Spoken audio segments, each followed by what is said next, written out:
Super, very sir nice. మీరు విజయవాడలో పునుగులు ఎప్పుడైనా ట్రై చేస్తారా? నాకు విజయవాడ పునుకులు చాలా ఇష్టం యాక్చువల్లీ. ప్రమోద్ ఇంటి దగ్గరే ఉండేది. ఒక సమ్మర్ హాలిడేస్ ప్రమోద్ నేను best friends, cousins and best friends.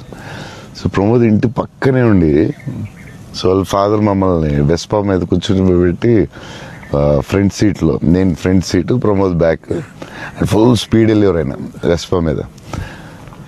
వెళ్ళి ఆ పునుకులు తీసుకెళ్తే అసలు still I remember that.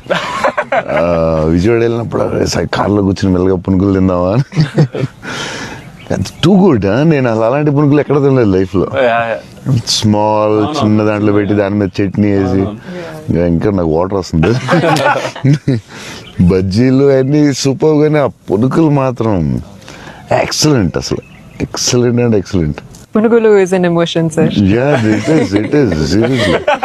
Every ఒక ఊరికి ఒక ఫుడ్ ఏదో స్పెషల్ ఉంటుంది కదా, నేను ఇంకా వాటర్ వస్తుంది. టూ గుడ్ అసలు. మళ్ళీ అలాంటివి ఎప్పుడు తినలేదు. సో విజయవాడ దారిలో వెళ్ళినప్పుడు, షూటింగ్ వెళ్ళినప్పుడు అక్కడ ఆగి పునుకులు తిందామంటే, నేను అన్ని నైట్ ట్రావెల్ చేస్తాను. ఇప్పుడు నైట్లో పునుకులు ఉండవు కదా అనుకున్నాయి మళ్ళీ.